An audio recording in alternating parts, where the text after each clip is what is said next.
So for our scramble rescue, or cowboy scramble, depending on how you're referring to it, we're going to start behind the cockpit. I have the paddle out extended from the boat the same way I would if I'm doing a paddle float rescue.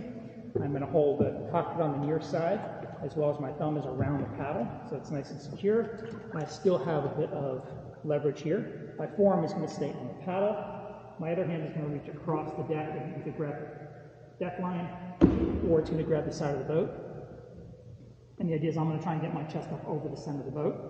If your boat is wide, you may find it easier to come back to a narrow portion of the boat. That's perfectly fine. It's actually easier for a lot of people. It just means we have a little bit more of distance to go down the deck to get to the cockpit.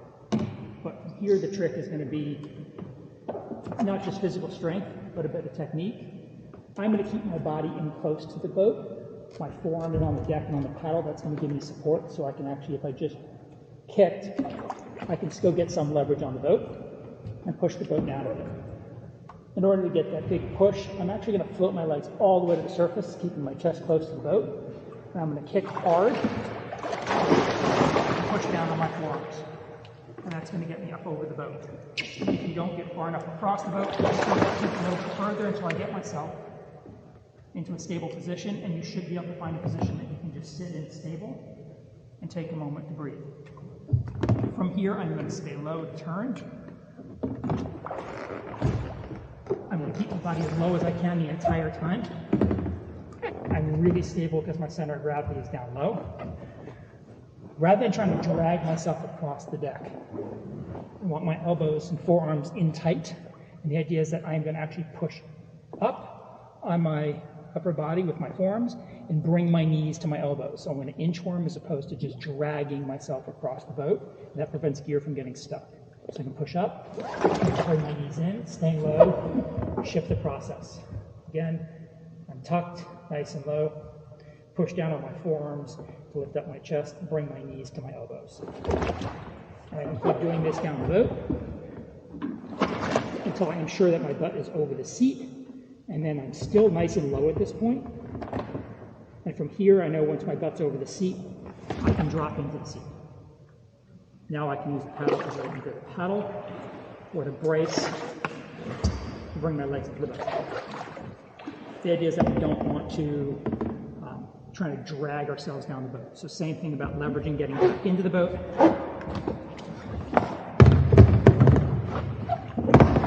If I'm laying in the boat and I'm trying to drag myself across, I have no strength. I can't do this. I can't even pull. And I'm going to grab everything. If my hands are tight,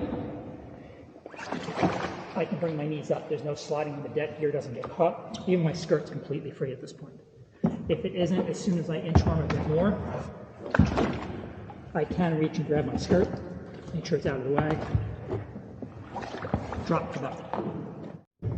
The other option you have for avoiding dragging yourself down the boat, second scramble would be a cowgirl scramble, depending on who you're talking to, is starting in the same spot. Paddle's going to be on the other side of me, however, so it's on towards the stern of the kayak.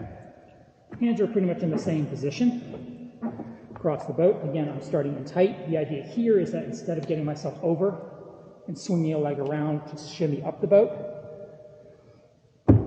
I'm going to actually climb far enough over to actually roll my butt right into the boat. So on this one, it really does matter that you come up closer, so you're not going as far across.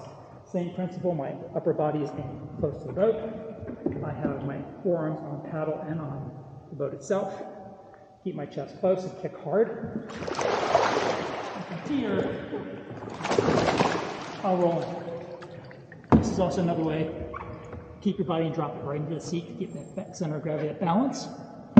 Here's a bit of a need to spin around, but for a lot of people, this can be faster than trying to shimmy down the boat in conditions.